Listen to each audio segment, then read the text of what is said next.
श्रीरामपट्टाभिषेकः शिरस् अञ्जलिमाताय कैकेय्यानन्दवर्धनः बभाषे भरतो ज्येष्ठं रामं सत्यपराक्रमं पूजिता मामिका माता दत्तं राजमिदं मम तत्तदामि पुनस्तुभ्यं यदा त्वम् अददा मम दुरे दुरमेघागिनान्यस्तां वृषभेन बलीयसा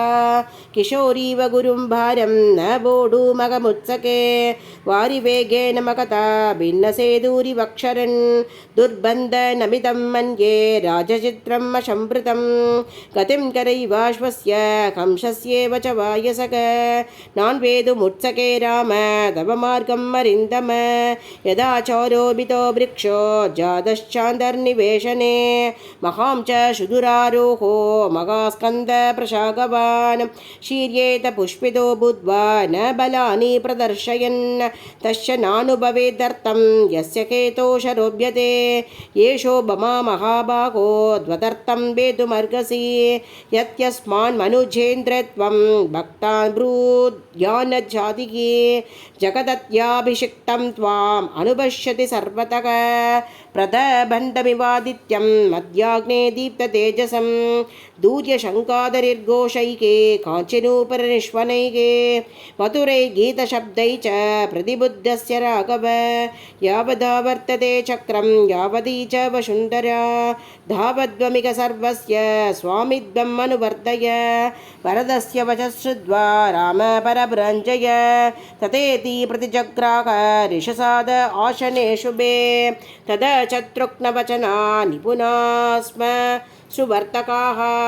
शुगहस्ता शुशशीघ्रा च राघवं पर्युभाषत पूर्वं तु भरते स्नाते लक्ष्मणे च महाबले सुग्रीवे वानरेन्द्रे च राक्षसेन्द्रे विभीषणे विशोधित जडास्नातक सचित्रमाल्या अनुलेपनक महार्गवसनो रामस्त तथो तत्र श्रियाज्वलन् प्रतिकर्म च रामस्य कारयामास वीर्यवान् लक्ष्मणस्य च लक्ष्मीवान् इक्ष्वाकुकुलवर्तनक प्रतिकर्म च सीताया सर्वा दशरथस्त्रियक आत्मनैव तदा चक्रुः मनस्विन्यो मनोहरं ततो वानरपत्नीनां सर्वासामेव शोभनं चकारयत्ना कौशल्या प्रकृष्टा पुत्रलालसा ततश्शत्रुघ्नवचना सुमन्त्रो नाम शारथीः योजयित्वाभिचक्राम रथं सर्वाङ्गशोभनम् अर्घमण्डलशङ्काशं दिव्यं दृष्ट्वा रथोत्तमम् आरुरोह महाबाहो रामसत्यपराक्रमः सुग्रीवो हनुमांश्चैव महेन्द्रशत्रुशत्युते स्नातौ दिव्यनिभैर्वस्त्रैः जग्मदौ शुभकुण्डलौ वराभरणसम्पन्ना ययुस्ता शुभकुण्डलाः सुग्रीवपत्न्यसीता च द्रष्टुं नगरमुत्सुकाः अयोध्यायां तु सचिवा राज्ञो दशरथस्य ये पुरोहितं पुरस्कृत्य मन्त्रयामासु अर्धवत्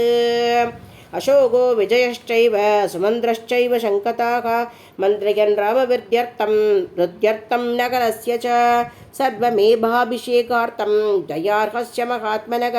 हर्तुमर्गस्य रामस्य यत्यन्मङ्गलपूर्वकम् इति ते मन्त्रिणः सर्वे सन्तिष्यतु पुरोहितं नगरानिर्ययोस्तूर्णं रामदर्शनबुद्ध्यै